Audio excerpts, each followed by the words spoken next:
Perfecto.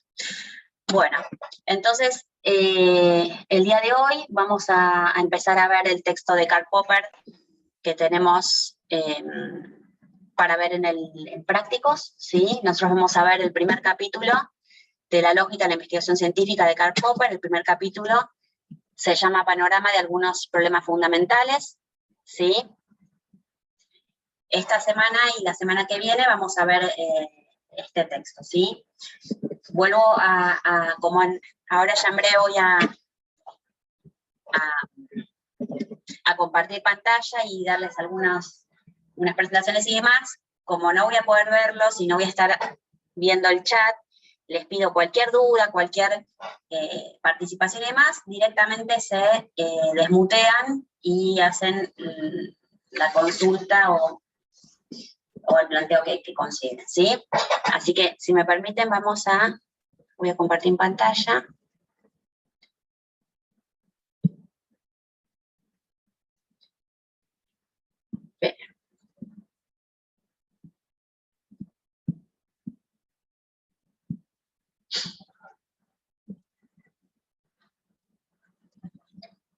Esperen un momento.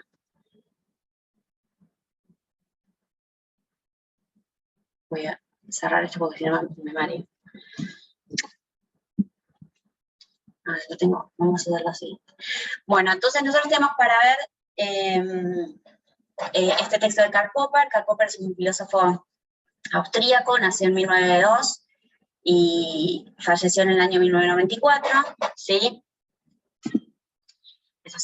Acá, ustedes esta presentación es la que la tienen ustedes en el aula de prácticos. Cada uno va a tener habilitada esta presentación. Acá hablamos un poquito, acá tienen para ver un poco las obras principales de este autor. Nosotros acá particularmente nos vamos a concentrar en este capítulo, ¿sí? Y es interesante este primer capítulo que vamos a ver porque es como una introducción a la discusión que va a tener Popper, ¿sí? Con la escuela del positivismo lógico, ¿sí?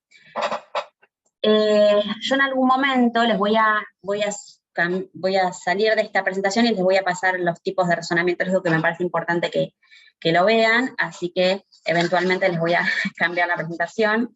Pero en principio lo que a mí me gustaría saber, y ahí sí que se desmuten porque no los veo, es si pudieron leer el texto. Pero vamos a salir de acá. ¿Alguien pudo leer? Sí. ¿Sí? Bueno, entonces, cualquier duda que haya surgido también de la lectura, está bueno que la manifiesten acá porque les puede servir al resto de los compañeros, ¿sí? Bueno, entonces, nosotros acá volvemos a compartir pantalla. Ahí está. Perfecto. Bueno, entonces, el texto que tenemos que vamos a ver hoy, hay una aclaración que tenemos que hacer, que Popper en este texto va a hablar de ciencias empíricas, ¿sí? Y cuando habla de ciencias empíricas, particularmente se va a concentrar en las ciencias naturales, ¿sí? En este texto no vamos a ver ninguna discusión, ningún planteo vinculado con las ciencias sociales, ¿sí? Esto es una aclaración porque creo que es el único texto que tenemos en la materia que no vamos a estar hablando en particular de las ciencias sociales, sino de las ciencias empíricas. Cuando hablemos acá de ciencias empíricas, Popper se va a referir a las ciencias naturales como la física, la química, la biología, ¿sí? Eso es un tema importante. ¿Qué son las ciencias empíricas? Son las ciencias, ¿sí?, que estudian todo lo que tiene que ver con la base empírica, con cuestiones empíricas, a diferencia, o para distinguirla de lo que son las ciencias formales como la lógica o la matemática. Las ciencias empíricas hablan sobre cuestiones concretas acerca de un mundo, ¿sí? Entonces, estas ciencias, como hablan acerca de un mundo, para poder validar el conocimiento que plantean las ciencias empíricas, lo que vamos a tener que hacer es hacer una contrastación empírica. Eso es algo de lo que vamos a ir viendo, ¿sí? Entonces, un poco lo remarcable del planteo de Popper tiene que ver contextualmente. Piensen que Popper él va a estudiar, ¿sí?, en la década de 1920, en Viena, en pleno auge de las ideas del Círculo de Viena. Cuando hablemos de estas ideas, vamos a hablar del empirismo lógico, también vamos a ver, o van a poder, indistintamente, voy a hablar de lo que es empirismo lógico o positivismo lógico, ¿sí? También van a escuchar o van a leer que habla de inductivistas. Bueno, cuando en el texto veamos positivistas, empiristas lógicos o inductivistas, estamos hablando del mismo grupo de personas, ¿sí? que defendían o que proponían estas ideas que Popper luego va a discutir, que son las ideas que van a predominar en este contexto histórico, ¿sí? Entonces, lo importante es que él está estudiando en un contexto con pleno auge pleno auge de las ideas del positivismo lógico, y él va a ser un crítico interno a estas ideas, ¿sí? Esto es importante para reconocer, para marcarlo. Y de hecho, con los planteos que va a hacer Popper con estas críticas, él va a ser reconocido quizás como el representante de lo que es el falsacionismo, en contraposición con el inductivismo que está representado por el Círculo de Viena. ¿Hasta acá queda claro? ¿Sí? Bueno, yo voy avanzando, si hay dudas, me consultan, ¿sí? Y lo que vamos a ver incluso en este texto, y con las críticas que él le va a realizar al empirismo lógico, muchas de las críticas que Popper le va a realizar al empirismo lógico luego van a servir y abrir el juego para, en años posteriores, empezar a pensar en un contexto un poco más amplio, ¿sí? Y lo que nosotros vamos a ver en la materia como el escenario posempirista, ¿sí? Aclaración con respecto a esto, Popper no es un autor posempirista, Popper es un autor que se forma y que plantea sus ideas en pleno momento del empirismo lógico y en pleno momento positivista, ¿sí?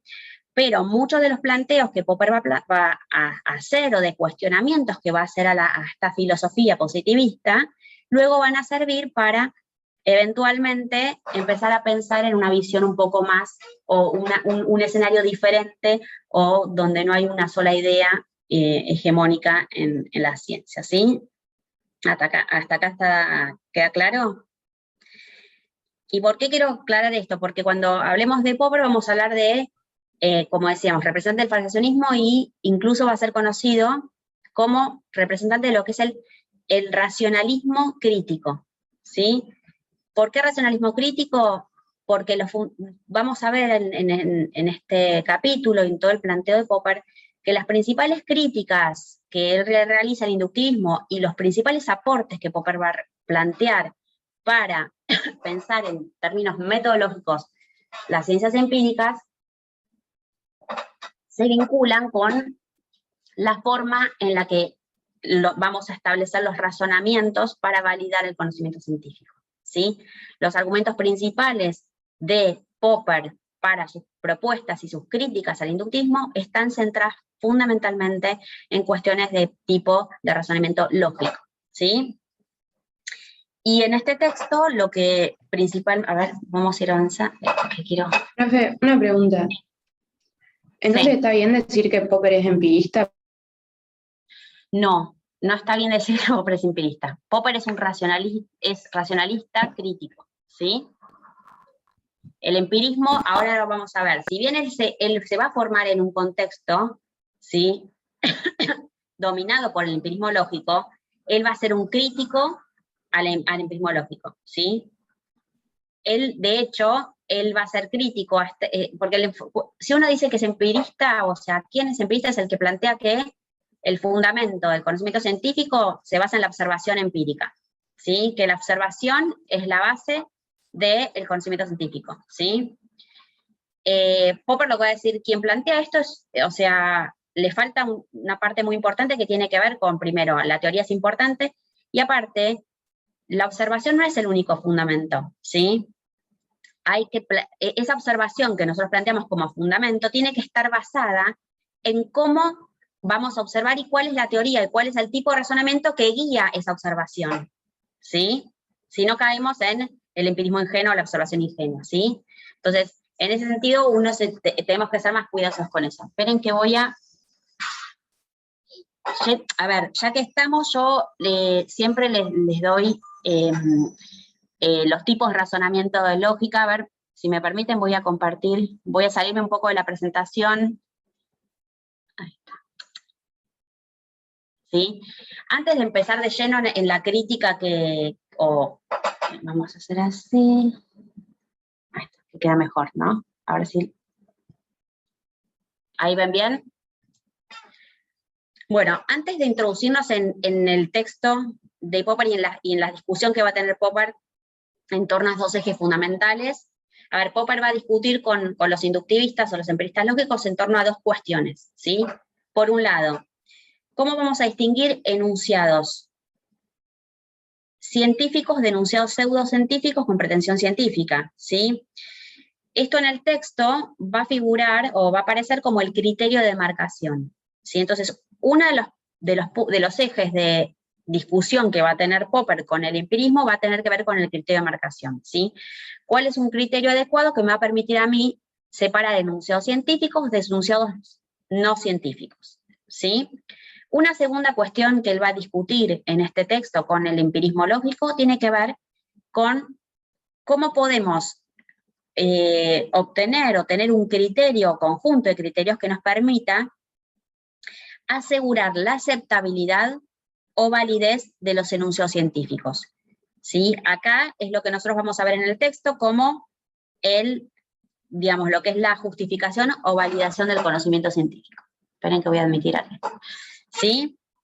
Entonces, va a discutir en torno, por un lado, al criterio de marcación y por otro lado, al método de validación científica. ¿Sí? Entonces, como yo les decía, él es representante del racionalismo crítico porque justamente sus críticas hacia el empirismo lógico y sus fundamentos o las propuestas que va a plantear Popper están basadas fundamentalmente en que el conocimiento científico, ¿sí? Para sacar conclusiones válidas y demás, tiene que basarse, ¿sí? En una forma de razonamiento válida, y en este caso vamos a meternos un poquito en el tema de lo que son los tipos de razonamiento de la lógica deductiva, ¿sí? Por eso esta presentación, esto ya lo que les digo es que después les va a servir a ustedes para poder entender cuando Popper dice que algo es inválido lógicamente o es válido lógicamente, ¿sí?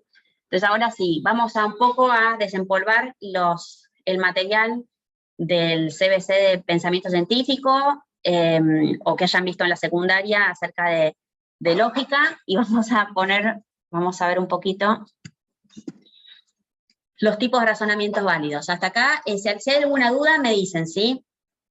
Bueno, entonces, acá yo quiero que ustedes se pongan tipo machete en los apuntes y que copien estos modelos de razonamiento, ¿sí? Estas formas de razonamiento, que son las formas de razonamiento válidas, ¿sí?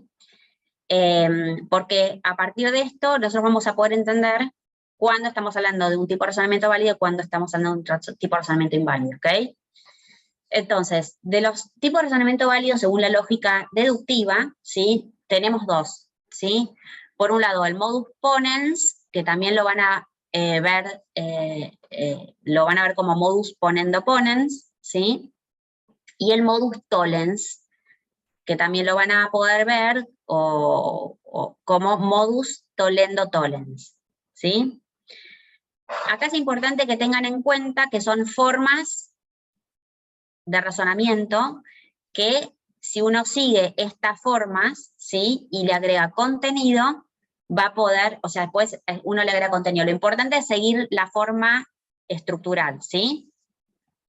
En el modus ponens es lo siguiente, tenemos siempre, en los tipos de razonamiento tenemos premisas, y de esas premisas se saca una conclusión, ¿sí? Acá dice, si P, entonces Q, ¿sí? Entonces, cuando tenemos P, vamos a concluir Q, ¿sí? Algo sencillo, después lo vamos a ver con un ejemplo. Y el modus tollens dice, si P, entonces Q, si no Q, entonces no P, ¿sí? ¿Alguna duda? ¿No? Bueno. Sí.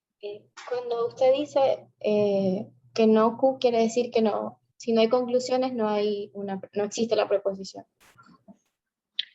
No, a ver, acá tenemos este P entonces Q, ¿sí? Ok. Es una premisa, ¿sí? Un condicional. Si pasa P, entonces va a pasar Q. Ahora lo vemos con un ejemplo. Nosotros sabemos que si pasa P, pasa siempre Q. Entonces, si llegara a pasar P, podemos concluir que va a pasar luego Q, ¿sí? ¿Se entiende? Ahora lo vemos con un ejemplo. Esta línea que está acá es la que nos marca la diferencia entre las premisas y después las conclusiones que yo vaya a sacar, ¿sí? A ver, yo siempre doy el ejemplo de cada vez que llueve se moja el patio de la facultad, ¿sí? Ustedes todos fueron alguna vez al edificio de Constitución de la facultad. Bueno, para el que no fue, bueno, yo creo que ya todos habrán ido alguna vez. Esperemos pronto volver. El patio que está al lado del edificio es muy, muy grande, no está techado, ¿sí? Y sabemos que si cada vez que llueve en esa zona, ¿sí? El patio ese se va a mojar, ¿sí? Y esto es algo que sabemos todos empíricamente, lo sabemos, ¿no? Cada vez que llueve, el patio va a estar mojado, el de la facultad. ¿Sí? ¿Acá me van siguiendo? Sí. Entonces, si nosotros sabemos que cada vez que llueve, que sería P, el patio de la facultad va a estar mojado, que sería Q, ¿sí? Esto sabemos que pasa siempre, ¿sí? Esto es verdadero, si llueve, se moja el patio. Lo que podemos saber sin necesidad de mirar el patio es que si está lloviendo, sin necesidad de, yo por ejemplo estoy adentro de la facultad y veo que está lloviendo, no necesito asomarme a ver el patio para darme cuenta que el patio va a estar mojado, ¿sí?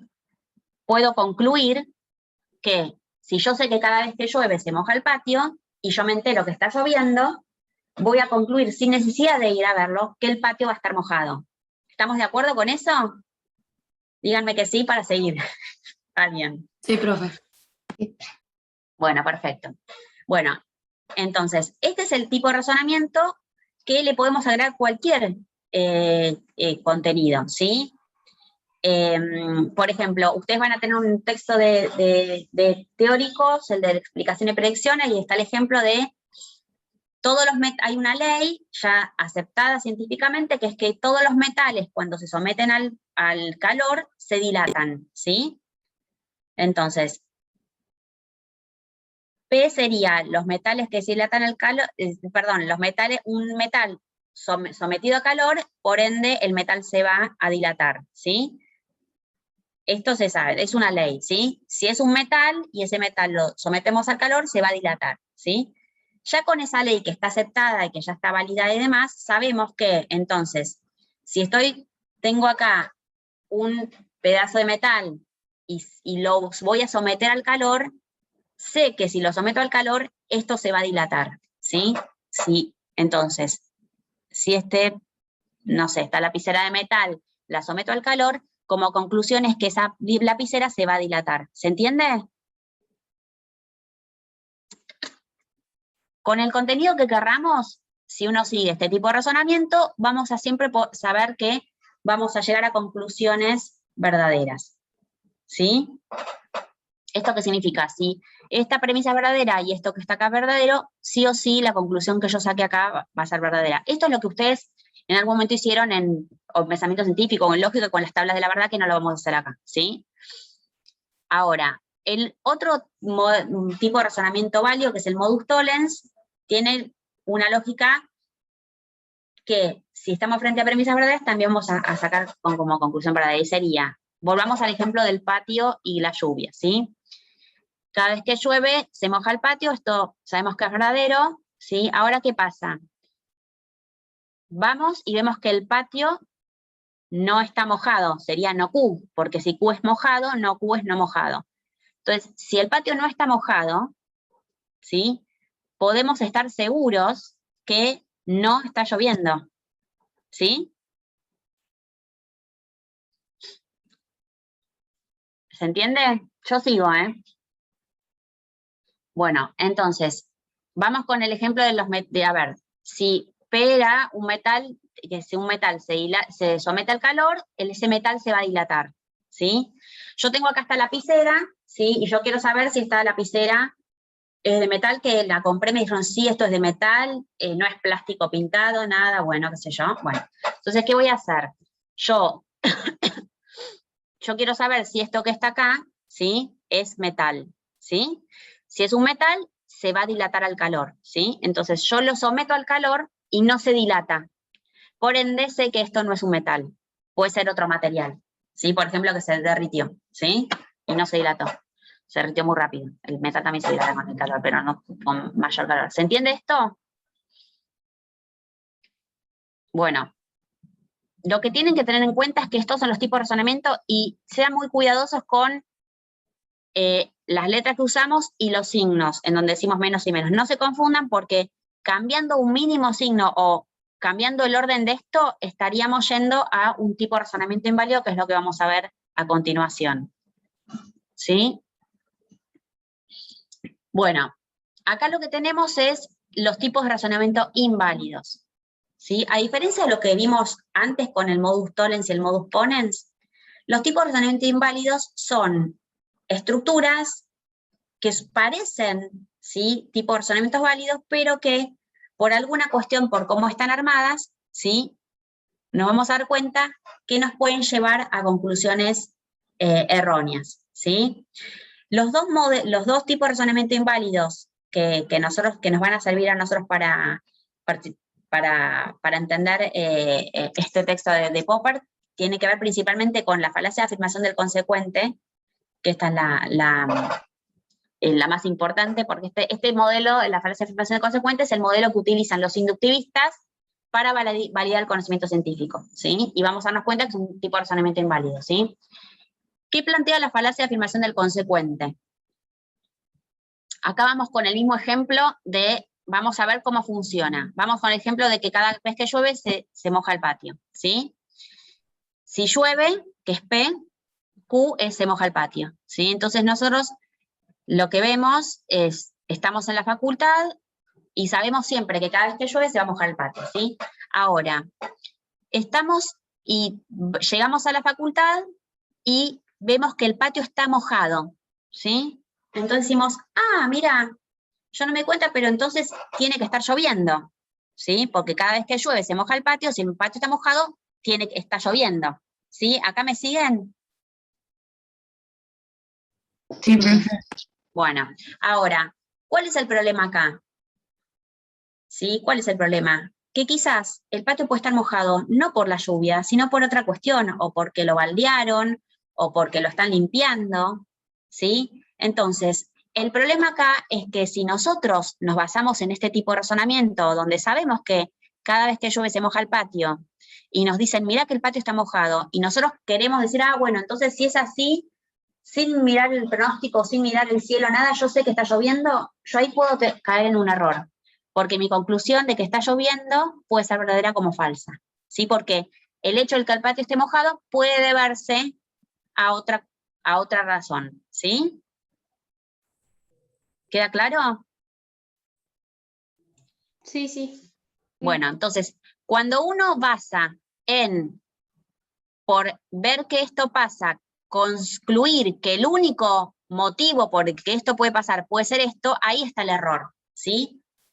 Entonces, el problema principal del inductivismo es que están basando el modelo para validar el conocimiento científico, ¿sí?, en este tipo de razonamiento. Ahora, cuando vayamos específicamente a ver los modelos, lo vamos a ver con con el contenido, lo vamos a ver vamos a ver el contenido para poder entenderlo. Pero el problema de estos tipos de razonamientos, y acá tenemos el otro modelo de razonamiento inválido, que es la falacia de negación latente, que sería P entonces Q, si no P, no Q, y esto también es inválido, porque seguimos diciendo, cada vez que llueve se moja el patio, y decimos, no está lloviendo, por ende yo puedo garantizar que el patio no está mojado, vuelvo al mismo error, porque el patio puede estar mojado porque lo baldearon, ¿sí?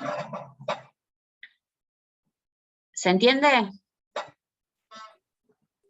Bueno, después quizás vamos a volver, pero yo siempre planteo esto porque es importante, porque en el texto no están estos modelos no aparecen en el texto de Popper. De hecho creo que aparece una parte en una cita muy pequeña, lo menciona en alguna cita, pero no está el esquema, ¿sí? Entonces, como machete les recomiendo, tengan siempre presente cómo es la forma lógica del modus tollens, del modus ponens y de la falacia de afirmación del consecuente. ¿Sí? Alguno, si no llegó a copiarlo, me avisa y después se los paso, se los vuelvo a poner para que lo copien. Bueno, ahora volvemos al... Esperen que yo quiero... Vamos a hacer así.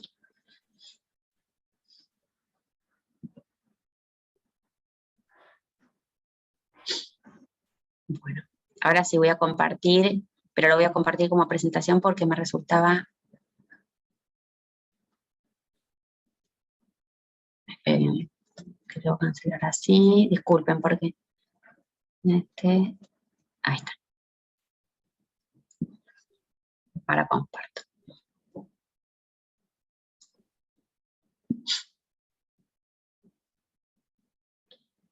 Bueno, ahora entonces volvemos a la presentación de Popper. Bueno, entonces, como les decía, una vez que ya sabemos esto de los tipos de razonamiento, ya hasta ahora podemos ir avanzando, ¿sí? Entonces, ya vimos que Popper lo que va a plantear es un planteo muy fuerte porque lo plantea en un contexto de pleno auge de las ideas empiristas lógicas, ¿sí? Y justamente para que tengamos ubicarnos en tema, a ver, ¿cuál es el método, o sea, cómo es el esquema básico de una ciencia empírica? Como yo les decía, a diferencia de las ciencias formales, como la lógica o la matemática, las ciencias empíricas son ciencias que hablan acerca de nuestra base empírica de un mundo concreto, ¿sí? Del mundo natural o mundo social, si hablamos de las ciencias sociales, y podemos ver cómo las definimos y demás, cómo definimos esta base empírica, ¿sí? Bueno, ¿cómo empieza? ¿Sí? Primero lo que uno tiene que hacer es formular una hipótesis o una teoría. Como estamos hablando de una ciencia empírica, esta hipótesis o teoría va a hablar sobre algo que pasa en el mundo empírico, en una base empírica, entonces lo que tenemos que hacer es contrastar con la experiencia a través de observaciones y experimentos, ¿sí? Para ver si eso que decimos pasa o no pasa, ¿sí? Y el tercer punto tiene que ver con decidir, sostener o descartar esta hipótesis original, ¿sí? Así es como funciona, ¿sí? Entonces, el método, la importancia del método tiene que ver con cuál va a ser el criterio, este punto 3 de acá, ¿sí? O sea, cuál va a ser el criterio que me permite a mí aceptar o no el punto 1 a través de lo que yo haga en el punto 2, ¿sí? Entonces, en este texto, retomando un poquito, ¿qué vamos a ver? Vamos a ver el problema de la inducción, que tiene que ver con esta cuestión acerca si es posible establecer la verdad de enunciados basados en la experiencia, ¿sí? Vamos a ver también una distinción entre contexto de descubrimiento y contexto de validación o justificación, ¿sí? También vamos a ver el problema de la marcación, y ahí también cuando empecemos a ver lo que es el problema de la marcación, también vamos a poder entender las distinciones entre lo que es la falsabilidad y la verificabilidad como lógicamente asimétricos, ¿sí? Luego vamos a finalizar con el tema el problema de la base empírica y el concepto de objetividad científica, ¿sí? Esto es más o menos para seguir el texto de lo que vamos a ver. Piensen que esto lo vamos a ver en 2 clases, así que nosotros vamos a seguramente llegar a ver lo que es el problema de la inducción y la propuesta de Popper con respecto a eso, ¿sí? Entonces, vamos entonces ahora sí a ver un poco lo que la crítica que Popper le realiza al inductivismo en cuanto al método que ellos proponen, ¿sí? Y es donde vamos a hablar de lo que es el problema de la inducción. Y ahí Popper lo que va a plantear, ahí está. Lo que Popper va a plantear, ¿sí? Es que él se va a poner a aquella tesis que plantea, ¿sí? Que las ciencias empíricas se van a caracterizar por seguir métodos inductivos, ¿sí? Esto vuelvo a aclararlo, es un planteo muy fuerte porque está planteando esto en un momento de pleno auge de las ideas inductivistas, entonces es muy fuerte el planteo. Entonces, lo que ¿Cómo funciona un razonamiento inductivista? ¿Sí? Según el inductivismo, ¿sí? La ciencia empieza con la observación de hechos empíricos, ¿sí? Entonces, para ellos, para los inductivistas, para los empiristas lógicos, ¿sí? La observación es la base o es el fundamento del conocimiento científico. O sea que si yo observo que algo se da en la realidad, la confirmación de aquello que estoy observando es lo que me garantiza a mí, ¿sí? Esperen que habilito a alguien. La validez de ese conocimiento científico, ¿sí? ¿Sí? Entonces, el método inductivo va a basarse en una forma de razonamiento que implica inferencias, ¿sí? Que van desde resultados, ¿sí? El paso de la verdad de enunciados singulares, ¿sí? A la verdad de enunciados universales, ¿sí? ¿Esto qué quiere decir? La verdad de yo observar de poder observar casos en la realidad, si yo observo un caso que se da, observo 2, 3, 4, 100, 1000, 1.000.000, yo puedo concluir que todos los casos como esos siempre van a funcionar de esa manera, ¿sí? Las inferencias inductivas implican generalizaciones, implica si yo veo 1, 2, 3 casos que funcionan así, o 100 o 1000, puedo concluir que todos los casos van a ser así. ¿Estamos?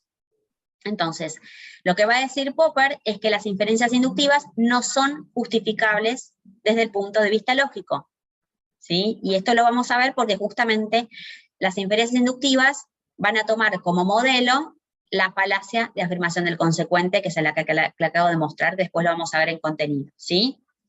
Entonces, esta idea de que las inferencias inductivas, que son la base del planteo del empirismo lógico, del positivismo, ¿sí? Que es la base que ellos plantean como defensa, como método para el conocimiento científico, en verdad, ellos mismos saben que las inferencias inductivas no son justificables lógicamente, porque no es que Popper creó el tipo, o sea, y descubrió que la falacia de afirmación del consecuente es un razonamiento inválido. Ya es algo que existía y que se estudia en la lógica, ¿sí? Entonces, en términos lógicos, el inductivismo y quienes sostienen el inductivismo reconocen que lógicamente no es válido pasar de la verdad de enunciados singulares a la verdad de enunciados universales, ¿sí? Esto significa, si yo veo un cisne blanco, 2 cisnes blancos, 3 cisnes blancos, sigo buscando y encuentro 100 cisnes blancos, y siempre encuentro cisnes blancos, voy a concluir que todos los cisnes son blancos. Esto es lo que plantea el inductivismo, ¿sí? Entonces, lo que Popper va a decir, este método o esta inferencia inductiva que toma el inductivismo como método es inválido lógicamente, ¿sí? ¿Cuál es la respuesta que ha tenido, ¿sí? El inductivismo frente al reconocimiento de la invalidez de las inferencias inductivas? Y ahí vemos, por eso digamos, se llama el tema, el problema de Hume, ahí vemos cómo Hume ha planteado que reconociendo que las inferencias inductivas no son válidas lógicamente, lo que propone, o lo que proponen los inductivistas es pensar en que las inferencias inductivas estén basadas en un principio superior, que se llama un principio de inducción de carácter superior. ¿Esto qué significa? Tratemos de encontrar un principio de inducción que justifique las inferencias inductivas. Algo así como lo siguiente. Este principio podría decir lo siguiente: si en una gran variedad de casos y de condiciones se observa una gran cantidad en donde A, ¿sí?, tiene la propiedad B, ¿sí? Entonces, todos los A van a tener la propiedad B, ¿sí? Repito, piensen, o sea, el principio de inducción implicaría, si en una variedad de condiciones vemos que siempre los casos A van a tener la propiedad B, vamos a concluir siempre que cada vez que veamos un A va a tener la propiedad B. Si nosotros vamos un poco, y ahora sí dejo un poquito de compartir, vamos a compartir. Acá está. Compartir pantalla. Lo que estamos haciendo acá es Acá está. A ver, acá lo vamos a, esperen que primero los quiero mirar, porque no sé si me están siguiendo. Bueno, entonces, ahora los vamos a ver con forma válida. Entonces, lo que plantean con el principio de inducción es buscar un principio que pueda justificar las inferencias inductivas. El problema de este principio es que también tiene un carácter de inductivo, porque implica que si en varias condiciones encontramos que A tiene la característica B, podemos concluir siempre que A va a tener la característica B, ¿sí?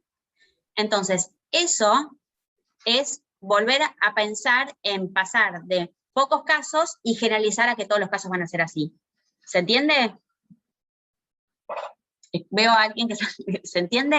Entonces, ¿qué es lo que pasa? El problema es que este principio que justificaría la inducción, ¿sí? Es un principio que está cayendo en el mismo problema porque es un principio que la forma de justificación del razonamiento de este principio es la inducción.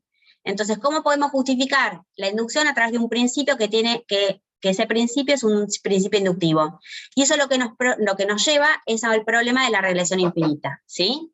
Entonces, ¿qué es? Cada vez vamos a tener que buscar un principio de carácter más abstracto que nos permita justificar la inducción, ¿sí? Entonces, no hay forma de justificar lógicamente las inferencias inductivas, ni siquiera apelando a un principio de inducción. Frente a esto, como el principio de inducción que pueden postular también es de carácter inductivo y no es justificado lógicamente, una salida puede ser, a la salida de Kant, decir que este principio de inducción que puede justificar las inferencias inductivas es válido a priori. A priori significa lo tomo como válido, ¿sí? No es algo que, no podemos tomar como válido un principio, o no podemos, lo que va a decir Popper, yo no puedo basar un método científico justificando que es válido a priori, sin ninguna explicación, ¿sí? Y por otro lado, otra de las salidas que pueden tener los inductivistas con respecto a las inferencias inductivas tiene que ver con que, bueno, si bien no podemos garantizar que todos los casos, o a partir de nuestro método, garantizar que esto que vemos en algunos casos lo podemos traspolar a que todos los casos se van a dar así, podemos pensar en niveles de probabilidad, ¿sí? Entonces vamos a pensar en probabilidades, ¿sí? Bueno, ninguna de estas respuestas que plantea, esperen que voy a seguir con la presentación. Ninguna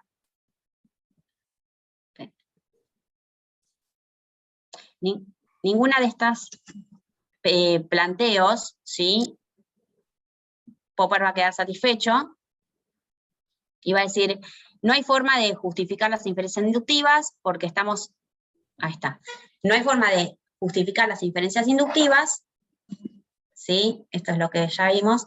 Entonces, como no tenemos forma de justificar las inferencias inductivas, pensemos en alguna otra forma de justificar el conocimiento científico, ¿sí? Pero antes de pensar en cuál es el método de Popper, ¿sí? Lo que nosotros tenemos que pensar, va a decir Popper, primero yo quiero separar algo y hacer una aclaración muy importante con respecto a cómo es el proceder del científico, ¿sí? Y acá es importante nosotros marcar una separación clara entre dos contextos, ¿sí? Del proceder científico. Tanto Popper como los propios también el empirismo lógico reconocen que en el proceder científico hay dos contextos muy, muy marcados y muy separados. Por un lado, lo que tiene que ver con el contexto de descubrimiento del conocimiento científico, ¿sí? El contexto de descubrimiento científico es un momento en el cual se nos ocurre una idea, ¿sí? Y uno, no sé, se te ocurre una determinada idea y vos con eso elaboras una hipótesis que después la vas a someter a contrastación, ¿sí? Bueno, el contexto de descubrimiento entonces es un momento en el cual lo que se hace es se proponen teorías, se proponen ideas, se proponen hipótesis, ¿sí? Es un momento en el cual no hay un método, va a decir Popper para esto, es un momento totalmente intuitivo, y de este contexto en el cual estamos hablando, que es el contexto de descubrimiento, se va a ocupar la psicología del conocimiento.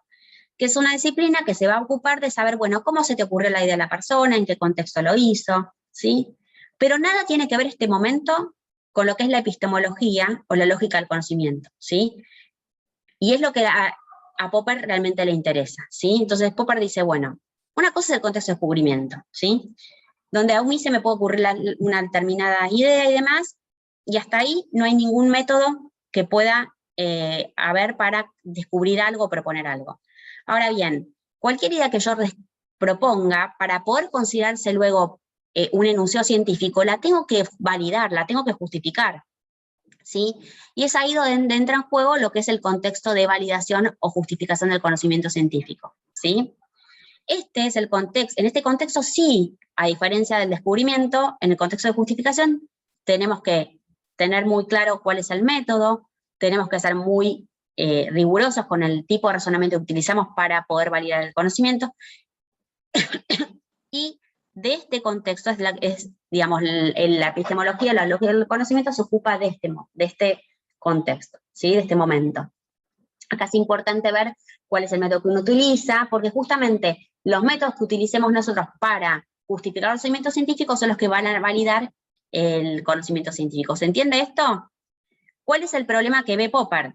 Dice, el empirismo lógico, ¿sí? Si bien se reconoce que hay un momento de descubrimiento, un contexto de justificación, en verdad lo que hace el empirismo lógico es, sigue utilizando, pensando que está utilizando un método válido, y sigue utilizando un método inválido, utiliza un método inválido para lo que es el contexto de justificación, ¿sí? Es como que, para Popper dice, en verdad el inductismo se queda más atrás, no puede llegar a poder justificar el conocimiento científico, porque el método que está utilizando es un método inválido, ¿sí?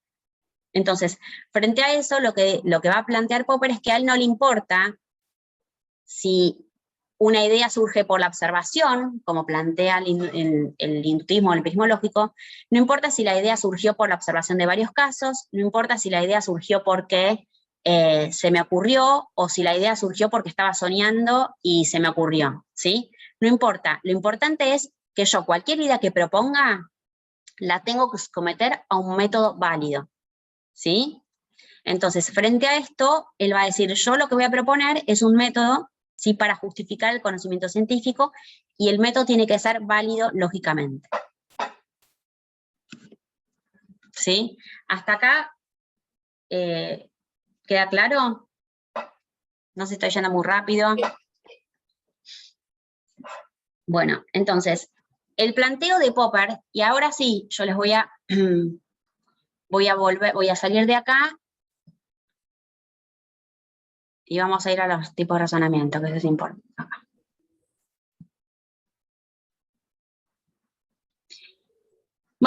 Entonces vamos ahora a tratar de entender, ahí está. ¿Por qué decimos entonces que el inductivismo utiliza un método inválido? ¿Sí? Que las inferencias inductivas son inválidas, ¿sí? Voy a ir para atrás, voy a acá. Bueno. ¿Recuerdan este tipo de razonamiento que era una falacia? Que es P, entonces Q, Q, entonces P. ¿Se acuerdan? ¿No? Bueno, esto mismo le vamos a cambiar el contenido, pero fíjense que es la misma lógica, le vamos a cambiar el contenido y lo vamos a aplicar, ¿sí?, a cómo es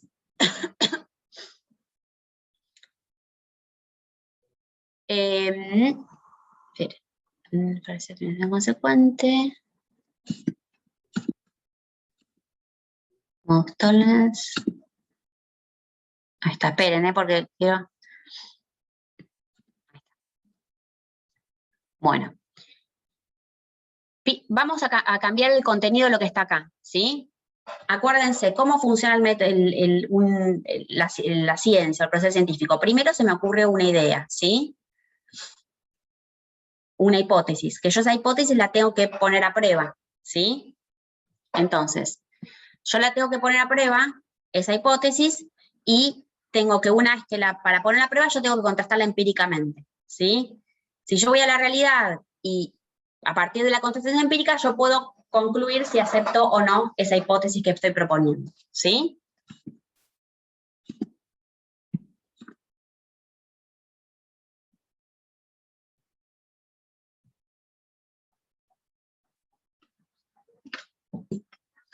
Bueno. Esperen que voy a dejar ahora porque no los voy a... Ahí está, ahí está. Bueno, entonces, podemos pensar que entonces, en el texto del ejemplo de los cisnes blancos, ¿sí? Entonces él dice, bueno, pensemos, ¿el inductivismo qué hace? Dice, bueno, va y ve un cisne blanco, 2 cisnes blancos, 3 cisnes blancos, 4 cisnes blancos, y ve que todos los cisnes que va observando son blancos. Entonces, a partir de eso dice, bueno, como el fundamento del conocimiento científico es la observación de varios casos, yo voy a proponer mi teoría de que todos los cisnes son blancos. ¿Sí? ¿Estamos? Entonces, si todos los cisnes son blancos, cualquier cisne que yo encuentre, ¿sí? En la realidad tiene que ser blanco, ¿sí? Entonces, quiero que se concentren acá, ¿sí? Porque esto no, pero que se concentren en esto. Bueno, si las inferencias inductivas, ¿cómo funcionaría así? Entonces, la H implica, o sea, vamos a plantear que la H es nuestra hipótesis de que todos los cisnes son blancos. Por haberlo observado, bueno, ahora vamos a justificar el conocimiento, ¿sí? Si decimos que todos los cisnes son blancos, ¿sí? Que es H, nosotros deductivamente podemos deducir que si estamos diciendo que todos los cisnes blancos, que es una hipótesis, ponemos a prueba, podemos deducir que cualquier cisne que yo encuentre, ¿sí? En mi base empírica va a ser blanco, ¿sí? Esto sería un enunciado universal que se desprende lógicamente este enunciado de que todos los cisnes son blancos, por ejemplo, de una consecuencia observacional que sería, si todos los cisnes son blancos, por ende, el cisne del zoológico de Buenos Aires es blanco, ¿sí? Entonces yo voy a la realidad y empiezo a ver que el cisne es blanco, y vuelvo a buscar otro cisne y veo que es blanco, entonces por ende, todos los cisnes que yo voy encontrando me permiten a mí deducir que entonces esta hipótesis original de que todos los cisnes son blancos es una hipótesis verdadera, ¿sí? ¿Se entiende? Acá estamos diciendo, siguiendo la lógica de los inductivistas, nosotros vemos muchos cisnes blancos, entonces bueno, ahora vamos a ir a nuestro contexto de validación, ¿sí? El contexto de justificación. Bueno, si queremos demostrar que todos los cisnes son blancos, tenemos que decir, bueno, si todos los cisnes son blancos, ¿cómo hacemos para ir a nuestra base empírica y justificar eso que estamos diciendo? Bueno, si todos los cisnes son blancos, vamos a saber que el cisne que está en la ciudad del zoológico de la ciudad de Buenos Aires es blanco, que el cisne que está en el zoológico de Rosario es blanco, el cisne que está y vamos a ir diciendo todos los cisnes del mundo que encontremos van a ser blancos. Cuando nosotros vamos a la realidad, ¿sí? A la base empírica, perdón, y vamos buscando los cisnes y vamos confirmando que eso sí, que cada cisne que encontramos es blanco, ¿sí? Un inductivista que va a ponerse contento y va a decir, bueno, evidentemente todos los cisnes que yo encontré son blancos, como dice mi idea original, por ende, puedo decir que mi idea original es verdadera, ¿sí? ¿Se entiende? Así funciona el inductivismo. Dice, yo quiero demostrar que todos los cisnes son blancos, bueno, entonces voy a ir a la realidad y voy a buscar todos los cisnes blancos. Si yo encuentro siempre cisnes blancos, voy a poder concluir, y estoy seguro, que mi idea original y ley de todos los cisnes son blancos es verdadera. ¿Estamos de acuerdo ahí? Bueno, ¿qué problema tenía seguir este tipo de razonamiento? Que puede llegar a ser falso algún día. Claro, porque yo estoy siguiendo una forma de razonamiento inválida, donde la conclusión puede ser verdadera como falsa, ¿sí? Y hay dos cuestiones que imposibilitan la justificación de este tipo de inferencias, ¿sí? Repito, las inferencias inductivas que implica pasar de la verdad de casos singulares a la verdad de un enunciado universal, ¿sí? Si yo veo muchos cisnes blancos, ¿sí? Los observo, puedo concluir que todos los cisnes son blancos. Eso es lo que plantea el inductivismo. Bueno, el problema es que no lo podemos justificar desde el punto de vista lógico, porque estamos utilizando un tipo de razonamiento inválido que es la falacia de afirmación del consecuente, ¿sí? ¿Sí? Y por otro lado, tampoco lo podemos justificar empíricamente.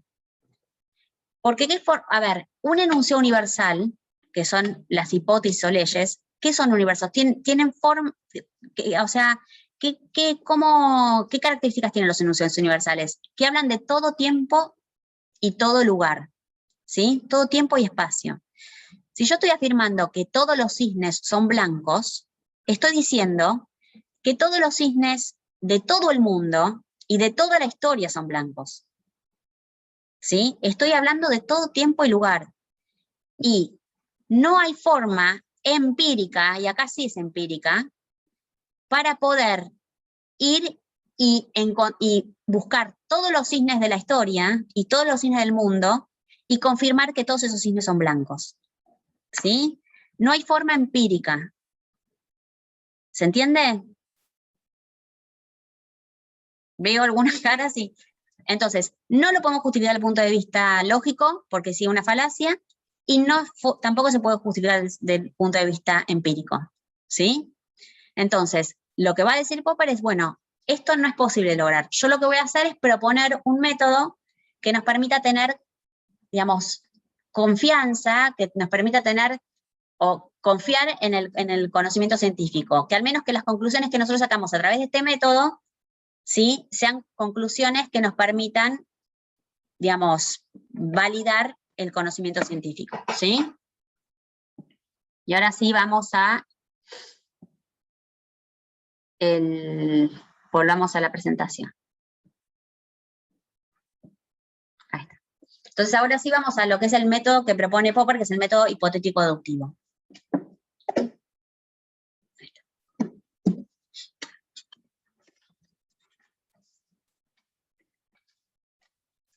Bueno, el método hipotético-deductivo, recuerda, lo que vamos a plantear acá y acá, estén en cuenta. Acuérdense, había dos momentos en el proceso científico.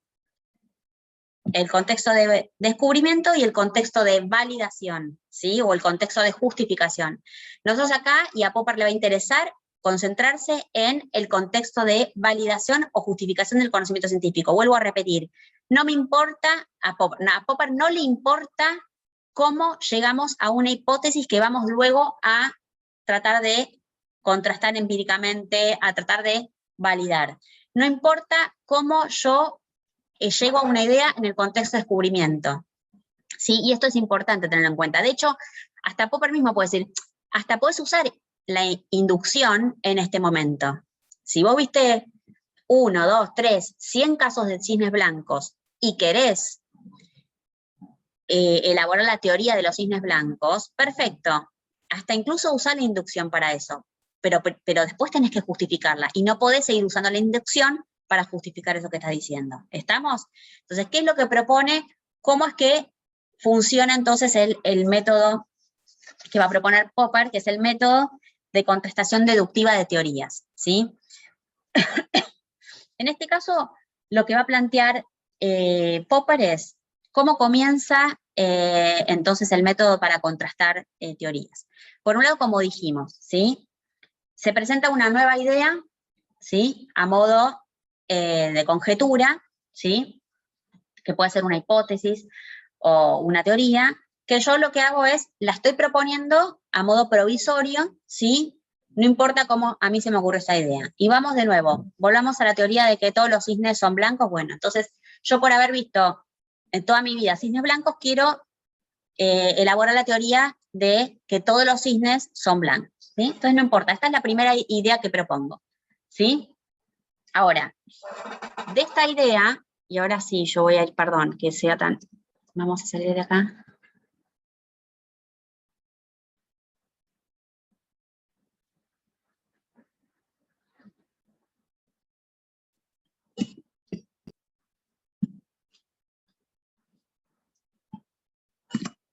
Acá está.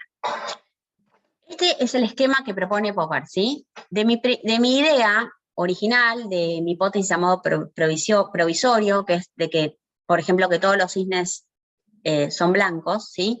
Esta hipótesis original es una hipótesis que es una conjetura, no está confirmada, no está validada, no está corroborada. Ahora vamos a ver bien estos términos, ¿sí? Lo que va a decir Popper es, bueno, una vez que yo tengo mi idea o mi teoría, yo tengo que, a partir de la lógica deductiva, ¿sí?, ir deduciendo, ¿sí?, enunciados de un nivel menor de generalidad. ¿Qué quiere decir esto? Si yo quiero demostrar o quiero validar mi idea de que todos los cisnes son blancos, yo tengo que empezar a decir, bueno, si todos los cisnes de todo tiempo y espacio, ¿sí?, son blancos, lo que puedo saber es que todos los cisnes de Argentina son blancos, todos los cisnes de Brasil son blancos, etcétera, e ir bajando. Si decimos, por ejemplo, todos los cisnes que hay en Argentina son blancos, puedo seguir bajando y decir, bueno, todos los cisnes que hay en la Ciudad de Buenos Aires son blancos, puedo seguir bajando y puedo decir, todos los cisnes, o todos los cisnes del que están en el zoológico de la Ciudad de Buenos Aires, igual ya no está más el zoológico, bueno, por ejemplo, el zoológico de La Plata, son blancos, ¿sí? Yo llego a un nivel, ¿sí?, de generalidad muy bajo, ¿sí? Porque eso me va a permitir a mí ir a la realidad y contrastarlo. Entonces, primero, a mi hipótesis original, a partir de la lógica deductiva, voy bajando, ¿sí?, de nivel hasta llegar a enunciados singulares que son descripciones de observaciones de la realidad, ¿sí? Si yo del enunciado todos los cisnes son blancos, puedo deducir lógicamente y válidamente, ¿sí?, puedo deducir que si todos los cisnes son blancos, el cisne que está en el zoológico de La Plata es blanco, ¿sí? Por ahora no fui a la realidad, estoy ahora elaborando mi teoría. ¿Estamos de acuerdo? ¿Sí? Bueno, a partir de acá, esta línea que está acá, ¿sí?, a partir de todo esto es teoría, por ahora es teoría, ¿sí? Es mi hipótesis provisoria, acá estoy a través de la lógica deductiva, estoy bajando el nivel de generalidad para llegar a este punto, donde yo lo que tengo que hacer, como estoy hablando de una teoría dentro de la ciencia empírica, acuérdense que la ciencia empírica habla sobre la base empírica, y yo para validar el conocimiento científico de la ciencia empírica, tengo que contrastarlo empíricamente. A partir de acá viene la contrastación empírica, ¿sí? Entonces, lo que yo tengo que hacer es, una vez que yo deduzco estos enunciados singulares, yo lo que tengo que hacer es ir y, empezar a comparar estos enunciados con enunciados propios de esta teoría, propios de otras teorías, y con enunciados que describen lo que yo observo en la realidad, ¿sí? ¿Está bien? No los puedo Perdón, seguir. profe, no entendí mucho. Bueno, a ver, volvemos a lo mismo. Empezamos de nuevo. El esquema del método de construcción deductiva por teorías consiste en tres cosas, ¿sí? Por un lado, proponer una hipótesis, a modo de conjetura o teoría, ¿sí? Acuérdense, no importa cómo la propongo, ¿sí? Pero yo la propongo que es la que voy a poner a prueba, lo que yo voy a validar. Segundo punto es, de esa hipótesis original, ¿sí?, voy a extraer conclusiones, ¿sí?, a través de la deducción lógica, ¿sí? ¿Qué tipo de deducciones puedo hacer? Puedo pasar de algo que estoy diciendo que es un enunciado universal, puedo ir bajando el nivel de generalidad a enunciados singulares. Un enunciado singular es un enunciado que habla sobre un caso particular, ¿sí? En cambio, un enunciado universal es un caso que habla de todo tiempo y lugar, ¿sí? ¿Eso ahí queda claro? Sí, ahí sí. Bueno, es el segundo punto. El tercer punto tiene que ver con el momento de la contrastación de mis enunciados, todos los enunciados que están acá, con otros enunciados pertinentes, ahora vamos a ver con qué enunciados pertinentes, que me van a garantizar a mí la validez de esa teoría, ¿sí? Es donde yo empiezo ahí a entrar en lo que tiene que ver con el método de validación de mi teoría. ¿Estamos? Son tres pasos primero. Sí. Proponer una hipótesis, segundo es extraer a través de la deducción lógica enunciados de esa hipótesis original, y tercer punto es la comparación de esos enunciados. Ahora vamos a ver cómo los comparamos. Este tercer punto, ¿sí?, yo voy a dejar de compartir, este tercer punto, ¿sí?, Popper va a decir, hay 4 formas de contrastación, o procedimientos de contrastación de mi teoría, y esto es importante que lo tengamos en cuenta, ¿sí? El primer procedimiento de contrastación tiene que ver con analizar la estructura lógica de mi teoría, ¿sí? Lo que yo voy a hacer es comparar lógicamente las conclusiones que yo deduje, ¿sí?, de mi hipótesis original. ¿Esto para qué? Para ver si hay una coherencia interna del sistema. Imagínense, esto yo lo doy, es muy sencillo con el ejemplo de que si todos los cines son blancos, podemos ir bajando y diciendo, bueno, si todos los cines son blancos, yo puedo decir que todos los cines de Argentina son blancos, que todos los cines o todos los cines del continente americano son blancos, que los europeos, ahí bajando. Pero imagínense que en el medio digo, todos los cines de Argentina son blancos, y abajo sigo bajando y me confundí y encuentro que hay un enunciado que dice todos los cisnes de la Ciudad de Buenos Aires son negros. Ahí ya hay una contradicción entre lo que estoy planteando. Entonces ahí ya, lo que yo tengo que ver es si hay una coherencia interna de cómo fui yo bajando estas conclusiones que estoy sacando de mi hipótesis original, ¿sí? Por un lado es esa, es ver la coherencia interna del sistema, ¿sí?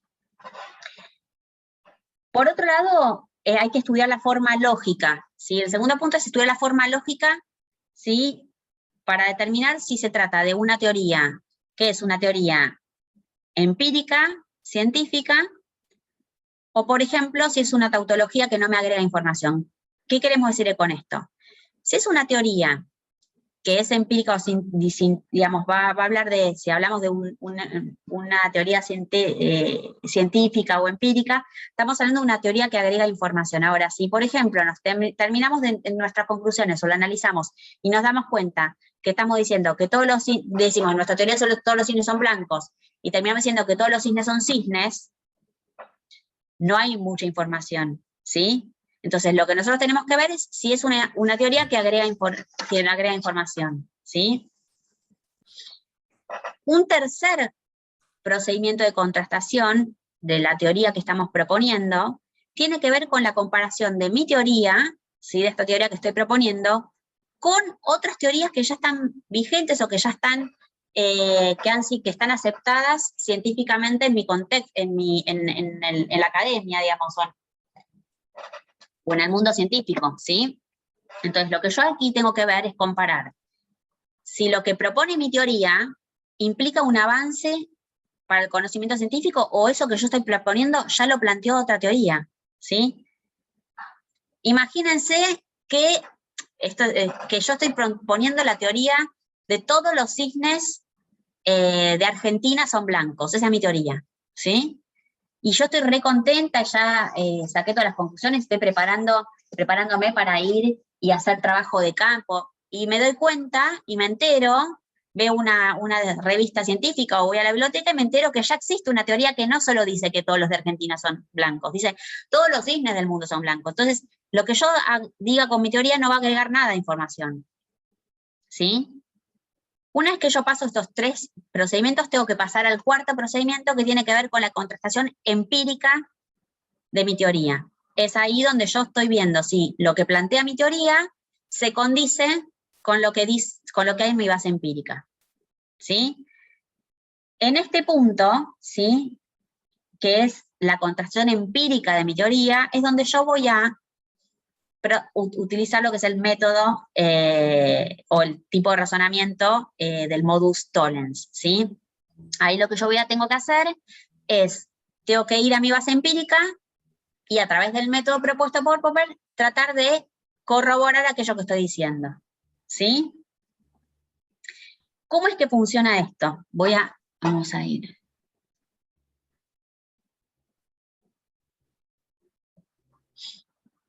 Ahí comparto. Perdón, que tarda. Ahí está.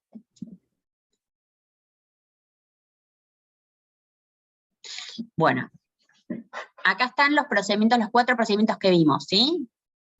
¿En qué consiste la contrastación empírica? ¿Sí? Vamos a ir viendo. Entonces, lo que plantea es que la contrastación de una hipótesis se realiza a través de enunciados verificables implicados lógicamente en ella, ¿sí?, que se denominan consecuencias observacionales. Esos son los enunciados que yo les decía de carácter de generalidad más bajo, ¿sí? Luego, si las consecuencias observacionales resultan falsas, la hipótesis quedará refutada, mientras que si aquella resultara verdadera, esta estaría corroborada, ¿sí? Ahora les voy a explicar porque acá no está en esta presentación, entonces volvemos a, perdón. Bueno, entonces, ahí está. Vamos a aplicarlo entonces a lo que, esto que yo les acabo de leer, pero vamos a aplicarlo para que lo puedan entender, ¿sí? Entonces decíamos, estamos frente a nuestra hipótesis de la cual deducimos, digamos, diferentes enunciados de menor nivel de generalidad, y lo que tenemos que hacer es hacer la comparación con nuestra realidad. ¿Se acuerdan de esto? ¿Vieron este esquema? Bueno, nosotros lo que hacíamos es, de nuestra hipótesis sacamos conclusiones a través de lógica deductiva, y ahí, hasta acá estamos con nuestra teoría, ¿sí? No hay nada, no está en nuestra base empírica. Y lo que hacemos es, primer proceso de contrastación es ver si hay, digamos, la coherencia interna del sistema, si esta no se contradice con esta, por ejemplo. Segundo, es ver si lo que estamos planteando acá es si estamos frente a una teoría empírica y científica y no frente a una tautología, que es una teoría que afirma cosas, o sea, por ejemplo, que termine planteando que todos los cisnes son cisnes, o sea, que no agregue información, ¿sí? Un tercer procedimiento de construcción tendría que ser analizar esto que estoy planteando acá con otras teorías, ¿sí? Para ver si es un avance. Bueno, el cuarto procedimiento tiene que ver con la contrastación empírica, que es lo que vamos a ver acá, ¿sí? Entonces, con la contrastación empírica, acá lo que vemos, esta línea implicaría, bueno, ahora de nuestra teoría vamos a pasar a la realidad. Esto que es acá, que vemos acá, son enunciados, son consecuencias observacionales, que son los enunciados que describen las observaciones, ¿sí? Que así como nuestra teoría de todos los cisnes son blancos, llegamos a concluir que el cisne que está en el zoológico de La Plata es blanco, ¿sí? Que hasta acá estamos en teoría. Nosotros, ¿qué vamos a tener que hacer? Tenemos que ir a la realidad, a nuestra base empírica, ir al zoológico de La Plata y ver si nuestro cisne, que decimos que es blanco o no es blanco, ¿sí? Entonces, esta O que está acá plantea el cisne para ver si el cisne del zoológico de La Plata es blanco, ¿sí? Ahora vamos a ver cómo lo planteamos. Acá está. Entonces, de nuestra hipótesis de todos los cisnes son blancos, por ende, si decimos que todos los cisnes son blancos, tendríamos que concluir que el cisne del zoológico de La Plata es blanco. Nosotros lo que tenemos que hacer es, cuando vamos a nuestra base a buscarlo, a la realidad, lo que tenemos que hacer es no buscar el cisne blanco, sino por el contrario, tratar de encontrar un cisne que no sea blanco. Esto es lo que tenemos que hacer. Esto es claramente lo que tenemos que hacer. O sea, nosotros, de lo que estamos afirmando acerca de que plantea nuestra teoría, lo que tenemos que buscar es casos que nos refuten lo que plantea nuestra teoría, ¿sí? Entonces, si nosotros llegáramos a encontrar un cisne que no es blanco, nuestra teoría termina cayendo. La desechamos. ¿Se entiende? Sí, profe, se entiende. ¿Sí? Bueno, vamos ahora con este mismo ejemplo a verlo cómo plantearían los inductivistas. El inductivista lo que haría es, dice, bueno, volvemos a lo mismo, si todos los cisnes son blancos, el cisne del zoológico de La Plata es blanco, voy al zoológico de La Plata, encuentro el cisne blanco, entonces me quedo contento, digo, bueno, wow, mi hipótesis es verdadera, ¿sí? ¿Qué pasaría con esto? Estoy utilizando un método que es inválido, entonces no es verdadera. Puede ser tanto verdadera como falsa. No tengo garantías de que eso que estoy concluyendo sea verdadero. En cambio, con el método de Popper, que sería lo que yo en verdad tengo que hacer no es buscar el caso que me confirme lo que estoy diciendo. Lo que yo tengo que hacer es buscar el caso que me niegue, que contradiga lo que estoy planteando. En la medida en que no lo encuentre, si yo no encuentro este no o, ¿sí? Que no me va a permitir desechar mi hipótesis, si yo no lo encuentro, yo no puedo decir que mi hipótesis es verdadera para siempre, sino que yo lo que puedo decir es que mi hipótesis está corroborada. Esto significa que la puedo aceptar hasta que no aparezca un caso contrario.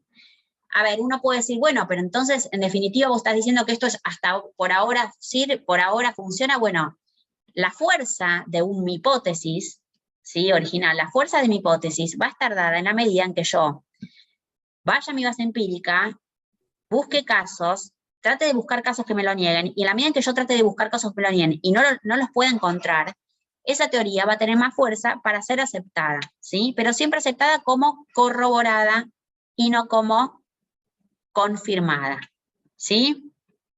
Esto es importante que lo tengamos en cuenta. Por eso cuando hablamos de Popper solemos decir, bueno, Popper prefiere no hablar de leyes de la ciencia, sino que hablamos de hipótesis suficientemente corroboradas.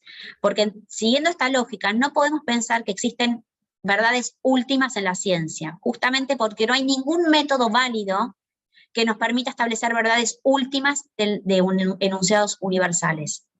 ¿Sí? ¿Queda claro esto? Sí, sí. Profe, según lo que usted está diciendo, no sé si es lo que creo que Popper llamaba como verificación, o estoy confundida.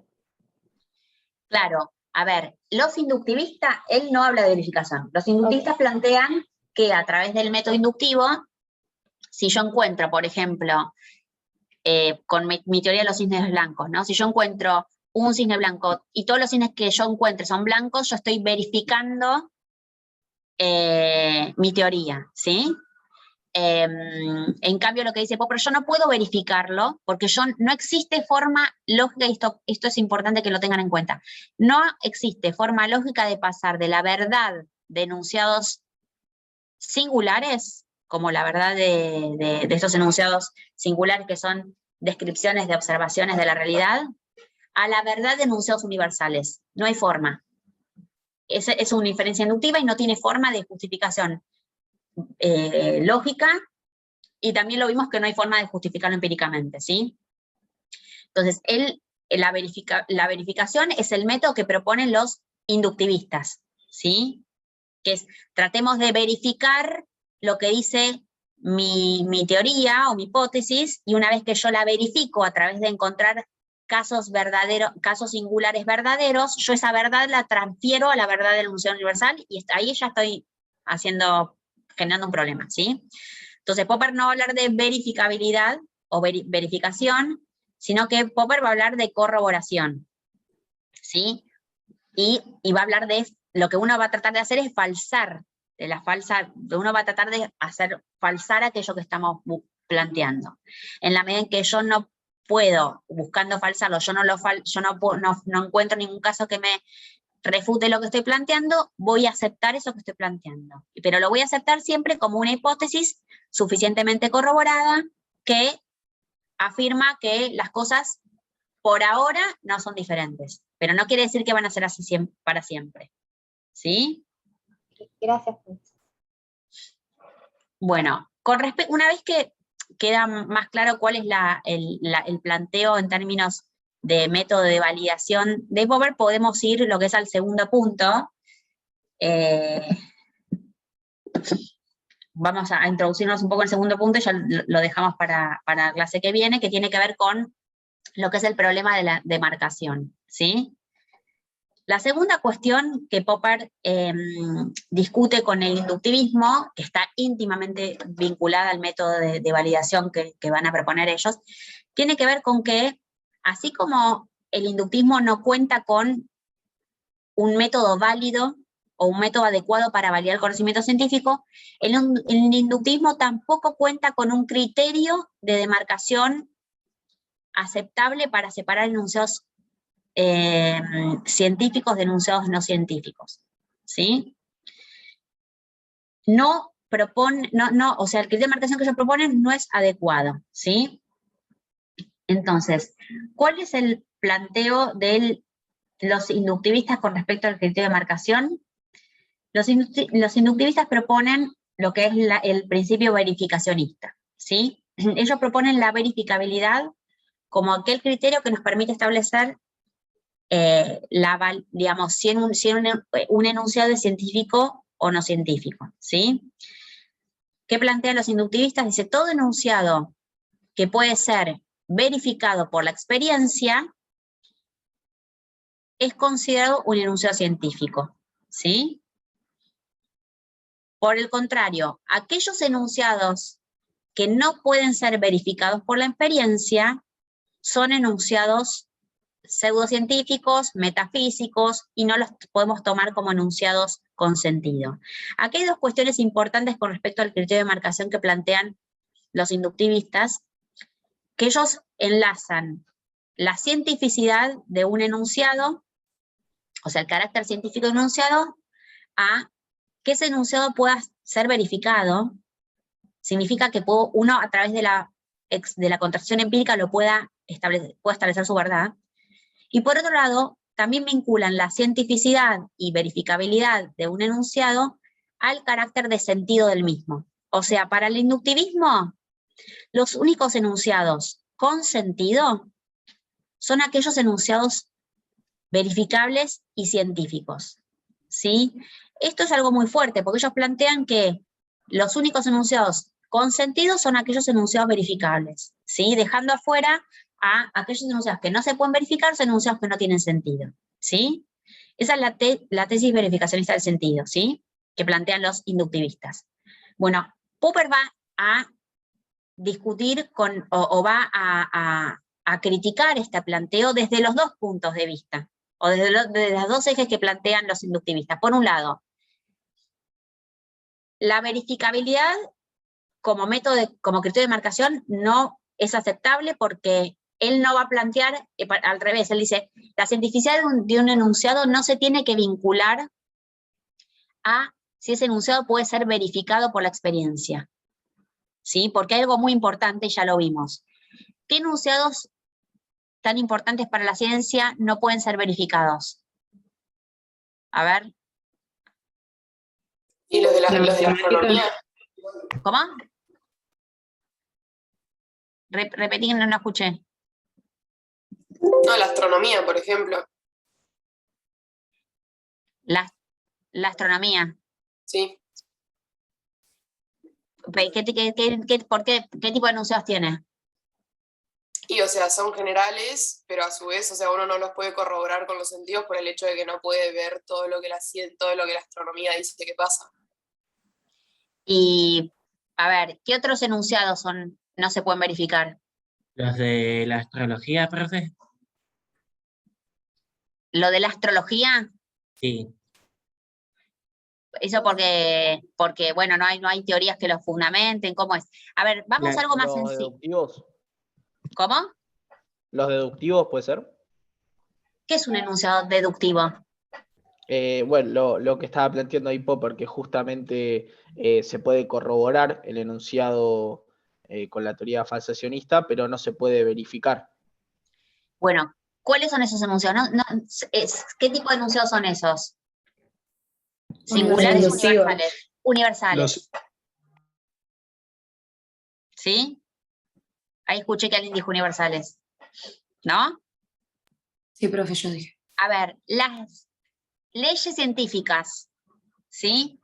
Las hipótesis científicas, hablando desde el punto de vista de Popper, son enunciados de carácter, ¿qué? Universal, que hablan de todo tipo. A ver, el objetivo en términos popperianos o de cualquier, o del empirismo lógico, es tratar de plantear cosas acerca de cómo funciona el mundo en términos de todos los casos, ¿sí?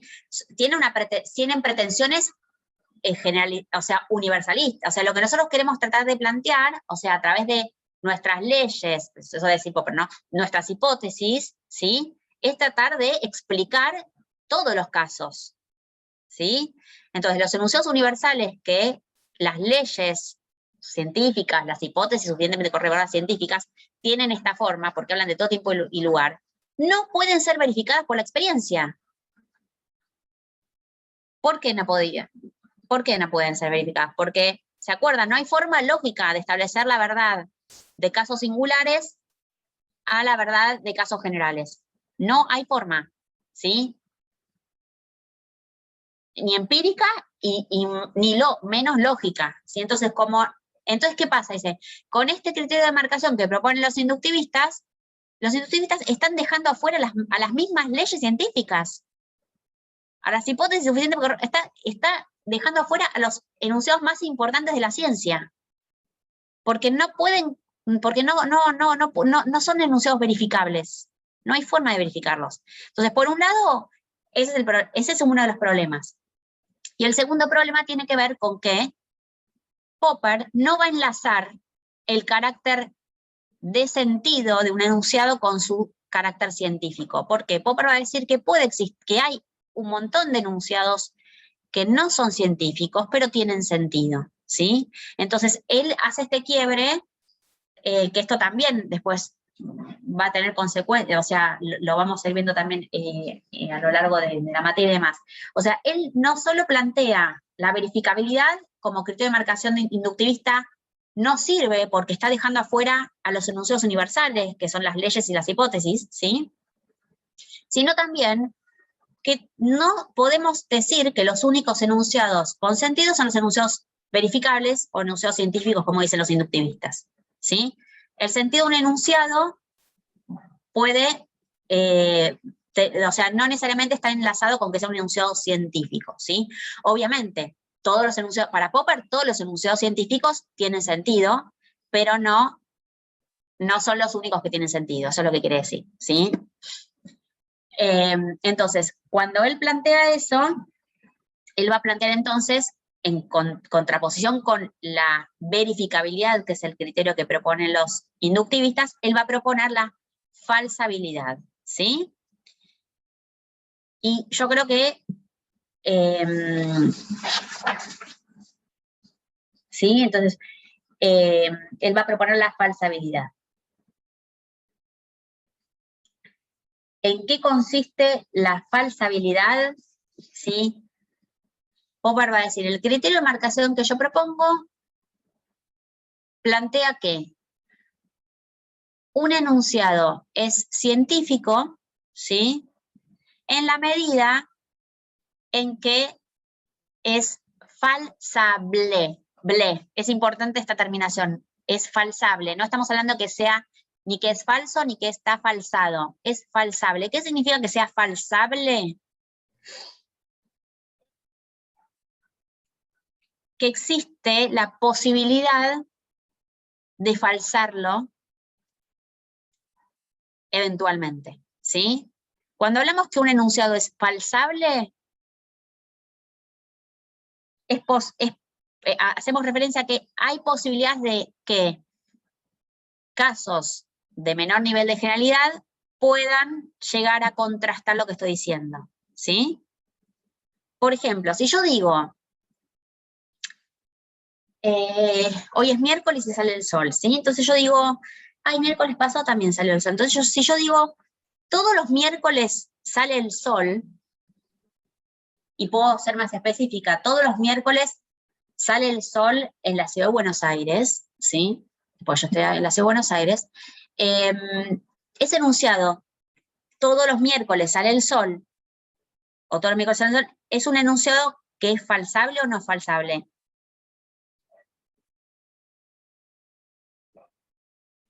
Sí, es falsable. Sí, lo es. Es falsable. ¿Por qué? Porque existe la posibilidad de encontrar una situación, un caso en el cual contradiga lo que estoy diciendo, ¿sí? Y si yo digo, todos los miércoles sale el sol o no sale el sol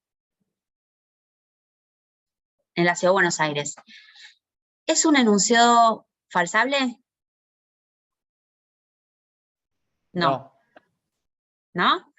Entonces, ese enunciado que no me da información, porque en definitiva, si yo digo todos los miércoles son miércoles, ¿es un enunciado falsable?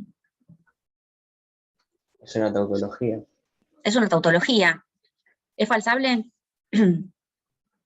No. Bueno, entonces, lo que va a plantear Popper es, los enunciados, para ser considerados enunciados científicos, primero tienen que cumplir con la condición de ser falsables. Y falsable significa que podamos encontrar situaciones o casos que contradigan eso que estamos planteando, ¿sí? Después ahí, a partir de este planteo, él va a ser crítico del psicoanálisis o de teorías marxistas o de diferentes enfoques, que lo que él plantea es que, por ejemplo, muchos de los planteos del psicoanálisis, de la teoría psicoanalítica, no pueden ser falsables, no hay forma de falsar lo que estamos haciendo. Incluso, o la teoría marxista, o bueno, él va a ser crítico mucho a las teorías historicistas que plantean que algo va a pasar en el futuro. Si nosotros decimos que algo va a pasar en el futuro, en verdad no tenemos forma de falsarlo, porque si no pasó hasta ahora, podemos decir que va a ser, en algún momento va a pasar. Entonces es como que a partir de esta idea, él va a ser crítico decían la astrología. La astrología, bueno, en ese caso la astrología, bueno, yo no conozco mucho lo que dicen la astrología, no astronomía, astrología.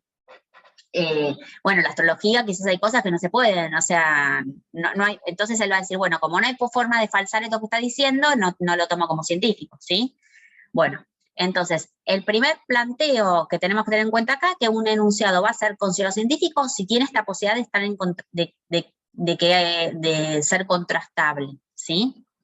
Obviamente, que un enunciado va a ser científico no solo si es falsable, tiene que cumplir con las siguientes condiciones, que si bien puede ser falsable, que yo lo puedo contrastar, tiene que ser que, si bien yo lo puedo ir a mi base empírica de tratar de contrastarlo, de que no haya sido contrastado, ¿sí? Porque tiene que ser un enunciado, va a ser científico, tiene que ser falsable, pero no haya sido falsado, porque si ese enunciado es falsable y yo logro falsarlo, lo dejo afuera de la ciencia, ¿se entiende? O sea, eso igual es de sentido de lo común, ¿no?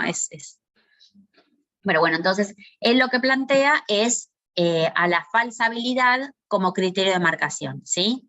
Yo diría que hasta acá demos por cerrado esta primera clase, y ya la clase que viene ya retomaríamos un poco como un repaso de lo visto hasta ahora, y ya sí nos pondríamos a ver lo que tiene que ver con las objeciones que se le pueden hacer a la falsabilidad como criterio de marcación de Popper, que eso nos ayuda un poco a entender y argumentar un poco más el planteo de Popper, y luego el concepto que acerca del problema de la base empírica y la objetividad de lo que plantea Popper en el texto, ¿sí?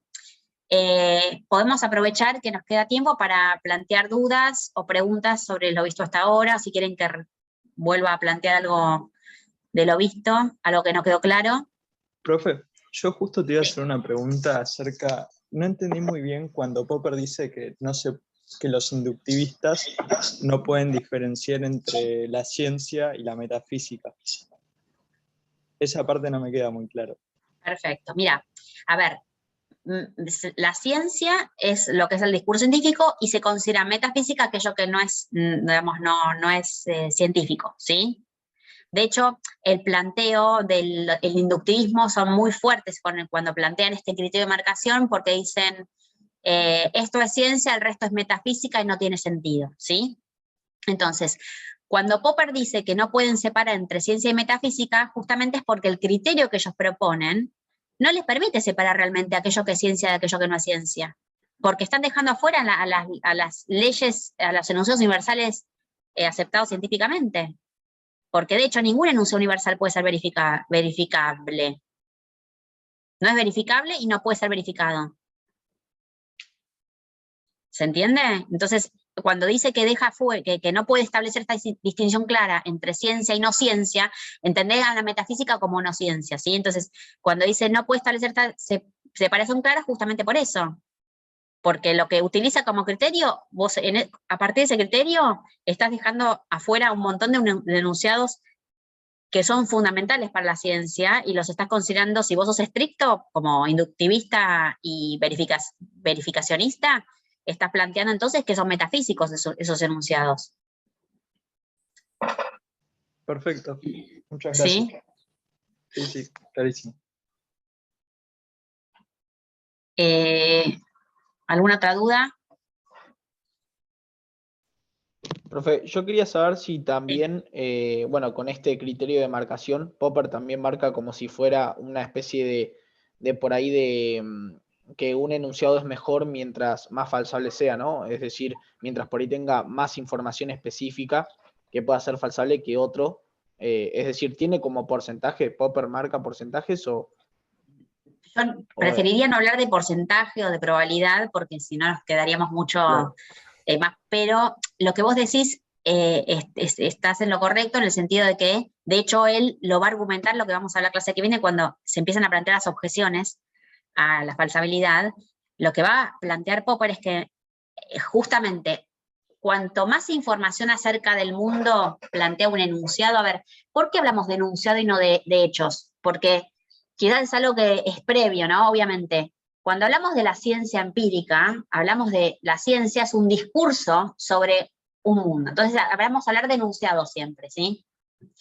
Bueno, entonces, cuando entonces hablamos de, lo que va a decir Popper es, cuanto más información positiva, afirmativa, cuando más un enunciado afirme acerca del mundo, va a tener más posibilidades de encontrar casos que nieguen lo que estamos diciendo. Ahora lo vamos a ver con un ejemplo, ¿sí?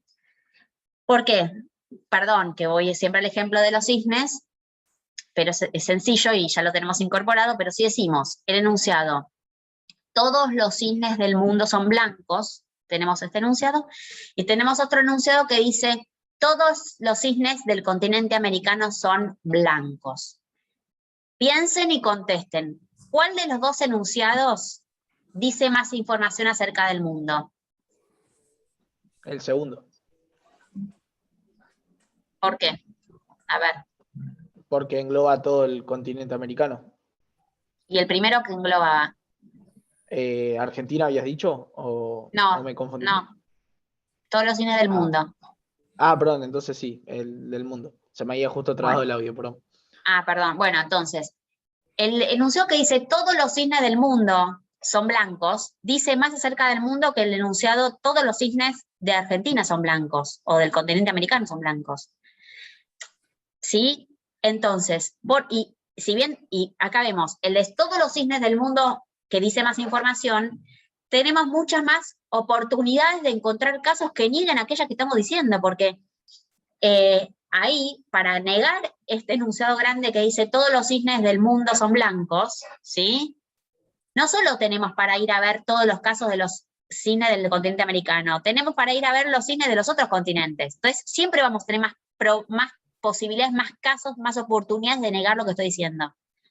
Entonces, es más falsable el enunciado todos los cisnes del mundo son blancos que el enunciado todos los cisnes del continente americano son blancos, por una cuestión de lo que estamos afirmando acerca del mundo.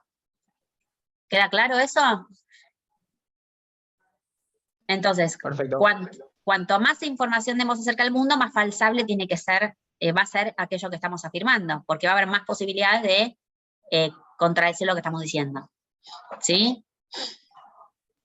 Genial, muchas gracias. ¿Alguna otra duda?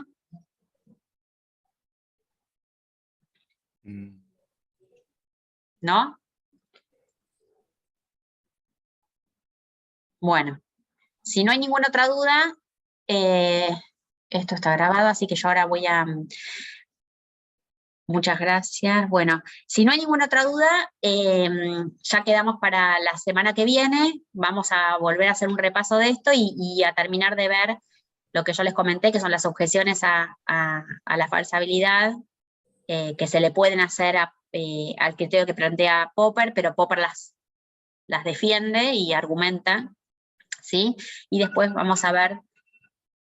Me puse la alarma para no, por las dudas de no llegar a tiempo. Y después vamos a ver, obviamente, que los últimos dos apartados que hablan sobre el problema de la base empírica y la objetividad, ¿sí? Pero seguramente iremos con un repaso de lo visto hoy, ¿sí? Bueno, si no queda ninguna duda, ahora voy a dejar de grabar. Pero...